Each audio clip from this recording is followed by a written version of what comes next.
Ella ha sido parte pues de este organismo y nos ha presentado una exposición muy interesante respecto de la coyuntura económica y lo que está ocurriendo a nivel internacional. Queremos molestarle unos breves minutos a la doctora Fayeta, que tiene la gentileza de atender este pedido de los medios legislativos y particularmente de la televisión legislativa. Doctora, qué gusto que nos acompañe. Bienvenida, buenas tardes. Muchísimas gracias por la invitación. Ha sido realmente para mí un gran privilegio, un gran honor estar en la Asamblea Legislativa como ecuatoriana el día de hoy.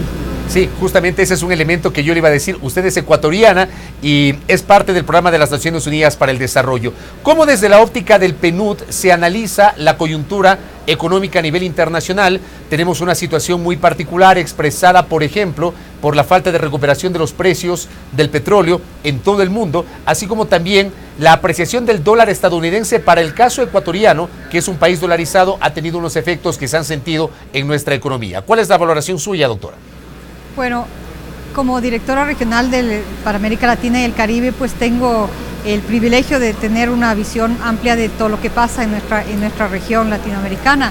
Y debo decirle que una preocupación particular que tenemos como el centro, digamos, del trabajo de desarrollo para una agenda hacia adelante en América Latina y por supuesto en ese sentido también en el Ecuador, es por un lado los grandes logros sociales que ha tenido la región latinoamericana, y en eso se destaca particularmente también el Ecuador, sobre todo en temas de reducción de la pobreza, de reducción de la desigualdad, de inclusión de grupos vulnerables.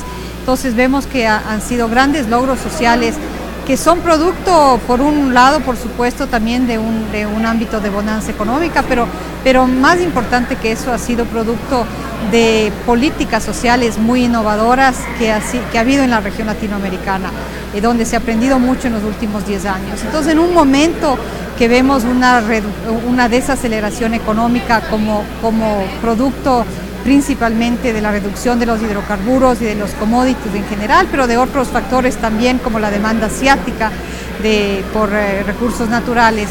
Vemos que es muy importante salvaguardar estos logros sociales en nuestra región y en particular en Ecuador. Entonces, en ese sentido, pues el rol de los y las asambleístas en focalizarse también en lo positivo y además, sobre todo, en un grupo de población que estaría en peligro, que ya ha avanzado, ya ha subido y ha pasado los niveles de la pobreza, pero que en un momento de desaceleración, de un revés, tanto económico pero también familiar, puede retroceder.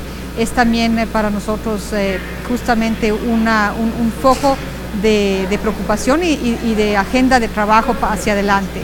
¿Y es posible, doctora Fayeta, que todos estos logros a nivel social alcanzados por la región y de modo particular por el Ecuador se puedan mantener o sostener en unas condiciones económicas actuales en donde, por ejemplo, para el caso ecuatoriano y en reiteradas ocasiones ha sido una posición del presidente de la República y de su equipo económico, se han tenido que adoptar algunas decisiones, pero no aquellas que tal vez con el uso de una moneda propia hubiese sido más factible de ser empleadas? Por ejemplo, una devaluación para enfrentar justamente fenómenos como el de la apreciación del dólar. Pero para un país dolarizado como el Ecuador, con la situación económica internacional, ¿es posible que en el futuro, en el corto y mediano plazo, se puedan mantener esos logros sociales alcanzados, o en su defecto se podría correr el riesgo de migrar a políticas neoliberales como el encarecimiento de los servicios básicos u otro tipo de recetas que en el pasado se adoptaban, doctora?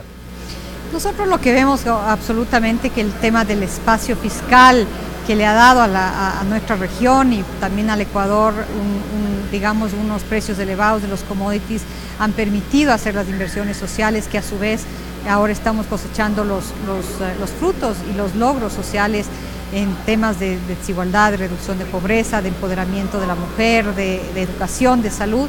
Y obviamente en un revés económico hay que buscar formas de justamente salvaguardar estos logros.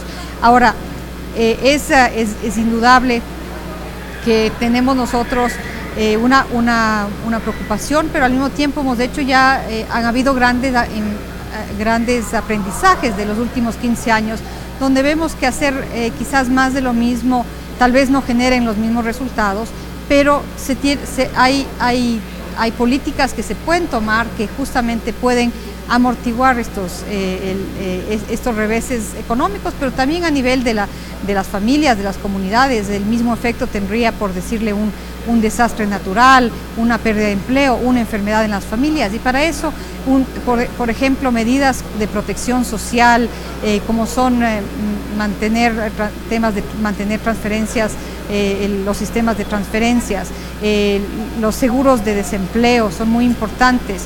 También a lo largo del ciclo de vida seguir invirtiendo en la juventud, en sus habilidades empleables, digamos, siguen siendo digamos, temas importantes que servirían para amortiguar reveses económicos, pero también de calamidad doméstica o personal.